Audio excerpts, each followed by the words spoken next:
and welcome to my deep dive analysis of the reveal of the Grey Wolf that we had in Wholesome Direct. We have a lot to discover, so let's dive in. First, we start with India Jones and Mel Cox, lead character artist and video artist for Planet Zoo 2. Thank you in advance to India and Mel and the whole team because Planet Zoo 2 is looking awesome. So thank you to everyone who has made this possible. So let's dive into the next scene. Here, I think we can see basically the same corals that we saw in the gameplay trailer and the same animals. Here, let's zoom in. Yes, we see the beautiful sunfish. Look at this little face. This is a face that we will never forget, really. I think this was literally our face when we saw the trailer, right? I know that this was literally my face when I saw the trailer.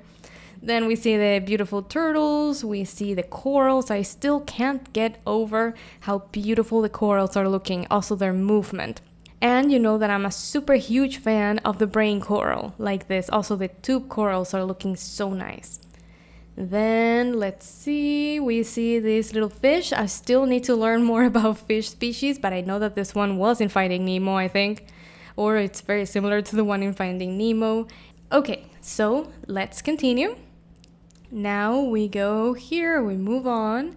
This is basically like the intro from the trailer, I think. And here we see the reveal of the little gray wolf.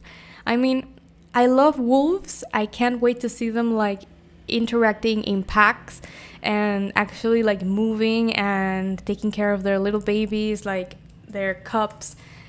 If we zoom in, we can see the beautiful model that Frontier has created. Like we can even see like the little like whiskers.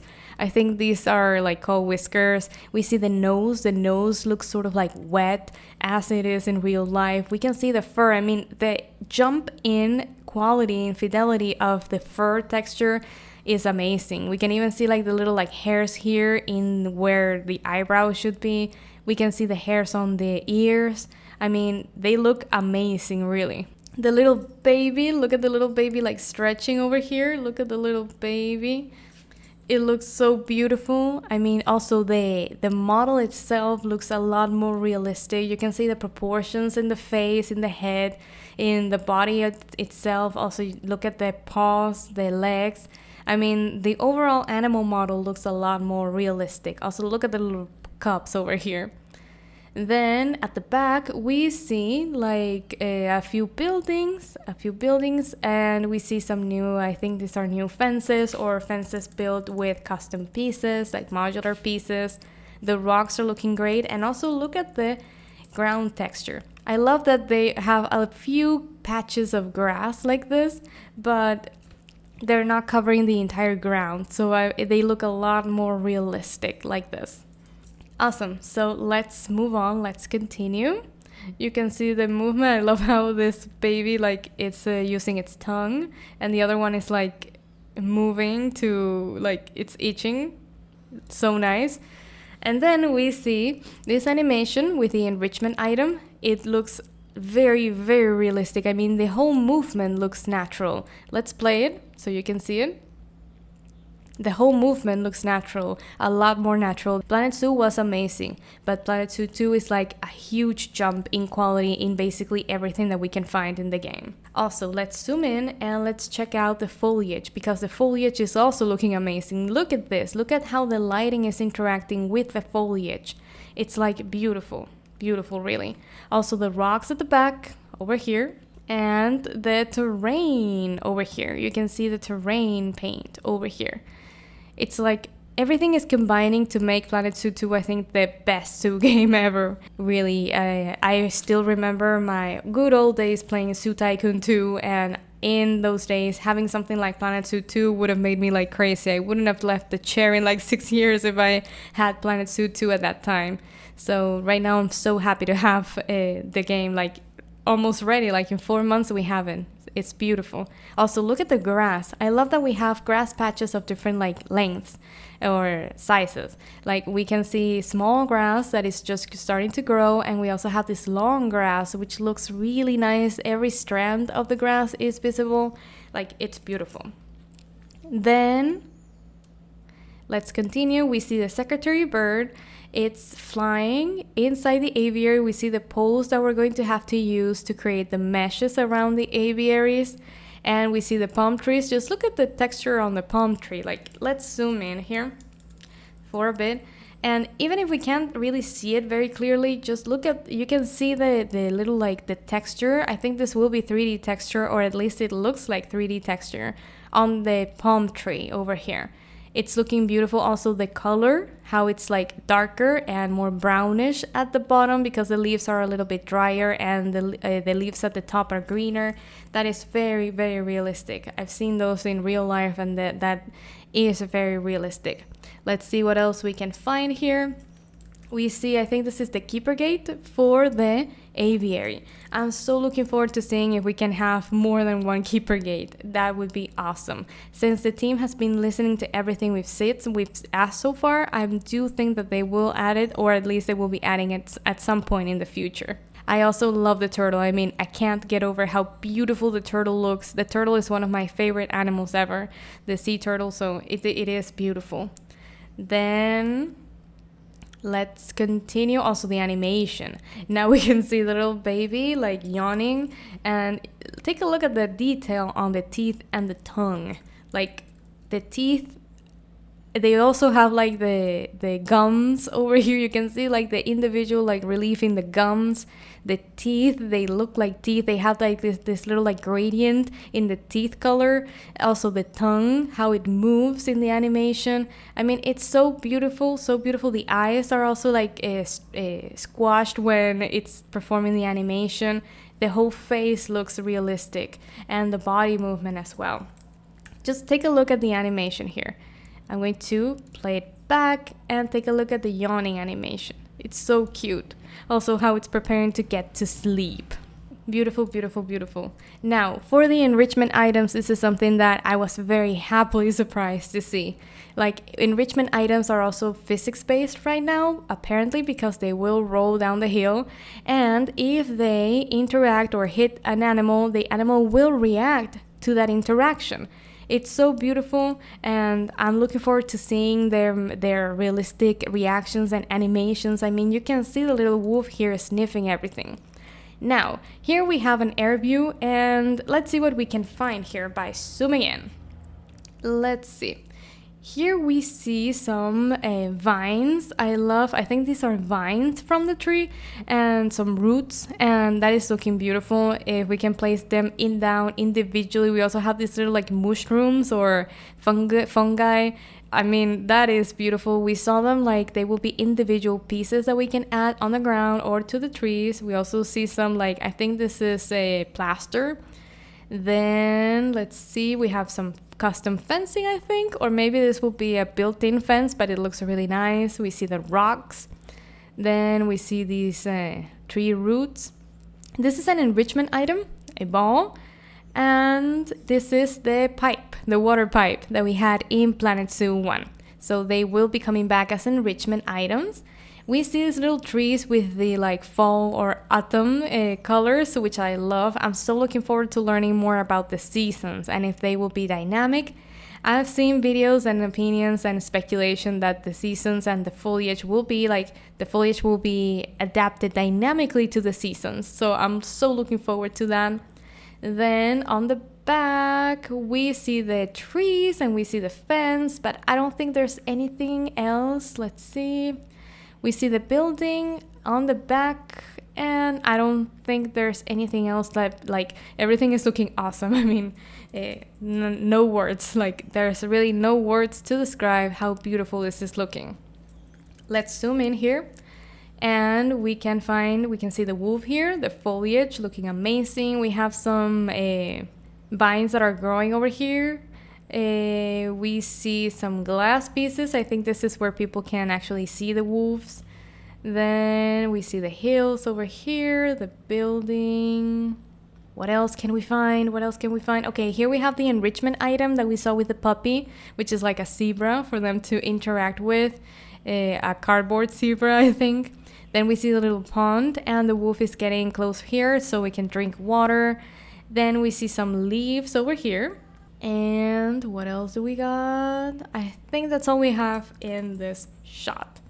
But let's see. And then we see the little wolf sleeping in its den. So we can actually like place down, like we did before, we place down the hay patch or a specific patch where they can rest, and then we can decorate it and they will be happy there if they meet the requirements. Overall, the foliage is like top notch, amazing. And I also want to highlight something that we see here. This is a very close look at the little mushrooms that we can place down. I mean, they look so cute. They look beautiful, beautiful, beautiful. I'm so looking forward to having them in the game. We also see another variation of like fungus or mushroom over here that we can add to the tree. These are individual pieces because we saw them like being placed down one by one in the trailer, and I think that will add so much to the natural look and the not having repetitive foliage. Like they will make the foliage feel a lot more unique. Also with the scaling tool, that will make the foliage feel a lot more unique. And then another wolf who is playing with the enrichment item. Now, here we can see the keeper gate. This is the keeper gate. And let's see, what else can we find here? Well, if this is the keeper gate, then this is like a very well made custom fence, or this could be a built-in fence from the game. I do hope that they add more options for built-in fences, because not everyone likes to create like the custom fences that we place down bit by bit. Some people just prefer, I'm sure that most casual players prefer using the built-in fences that you can place down and just draw them and place the fences. One thing that I also love about the built-in fences is that they add something to the management, like maintenance, that you need to have the mechanic repairing the fences or the animals will break out, and I love that additional element of the gameplay. But I would love to have more options for the built-in fences, and I do think that they will be adding that, because they are also focusing on casual players as well, and that will be super helpful for casual players. Awesome, so let's continue. I don't think there's anything new in this shot. Okay, this one is super nice. Like here we can see that they're actually modifying the terrain with the water on. Like in Planet Zoo 1, we needed to remove the water to do like terrain manipulation, but not anymore apparently. The water will be filled in as we modify the terrain, and that is so awesome. Here we also see that the water is filled in, but apparently we see some flow like in a river. Maybe this is a VFX, like a special effect, or the water will have some sort of physics. I'm not really sure, but I'm so looking forward to seeing more about the water in the game, because it is looking amazing.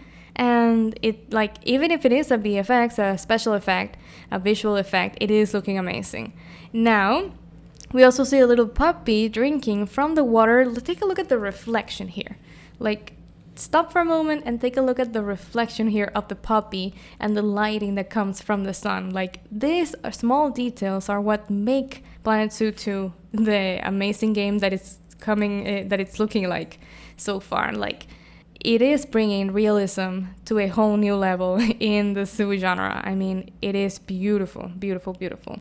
Then we see our little puppy swimming, and we see how the water also reacts. Like, you can see the water like making like a crest or a hole over here to react to the animal like swimming, and that's something that I love about the new water dynamics. Then we see the wolf. I think this is an adult and this is a puppy, and they are both using the enrichment item at the same time. That is also super amazing, really. I love to see more dynamic interaction between the animals.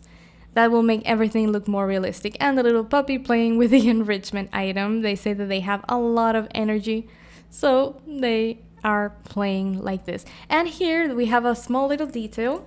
The little mushrooms are also very, very tiny here, so I think the scaling for these ones will be really, really small for the minimum value. That is awesome, because that way we can add a lot more detail to the environment. Then we see again another adult wolf, which is looking amazing. I always like to highlight the eyes of the animals, because I think that if you don't get the eyes right, the animals won't look alive. And Frontier always based on what I've seen, they always are getting the eyes right. The animals look alive, they look like they're actually looking at you or looking at their environment, and they're interacting visually with their surroundings. And I just wanted to highlight that because I think it's very important. Then, okay, we see the animation. You can see the animation. I'm going to play it. It's looking really nice. They're also placing a blueprint. I'm very glad to see that blueprints are expanded in Planet Zoo 2 as well, because I think that we should embrace blueprints as well. That's my take on this. If you want to build piece by piece, go ahead. But if you want to create something beautiful and use a blueprint that is already in the workshop or a blueprint that is in the game, why not? I mean, blueprints are part of the game and they are there to help us have fun, which is the ultimate goal. Like, the ultimate goal of playing Planet Zoo 2 and playing any Planet game and any game in general is to have fun. So you don't have to build everything piece by piece if you don't want to, or if you don't feel creative that day. Just use a blueprint and have fun watching your animals. That is completely valid. Also, if you want to just play with the management aspect, use blueprints and then manage your zoo. Like, different gameplay approaches are completely valid. And please, that's something I also want to say. Don't ever feel pressure to build piece by piece. Blueprints are there to help you. And that's just my take on it, because I think that sometimes in these games there is sort of like an inner pressure of building things piece by piece all the time. But that's not necessarily the case. It's a game. You have to have fun. You should have fun. So just wanted to say that and share my thoughts on that. Now look at these mushrooms over here. I think the word is mushroom. Please correct me if I'm wrong, but I think these are mushrooms. They're like really beautiful. I think they will add so much to the natural landscapes. And well, that's it. Then we go back to our wonderful members of the Planet Zoo team, India and Mel, and that's the end of the review. I love the gray wolf. I love how they are looking, and I love the whole new mechanics of interaction with the enrichment items. So thank you for watching, and I will see you in the next video, the next review.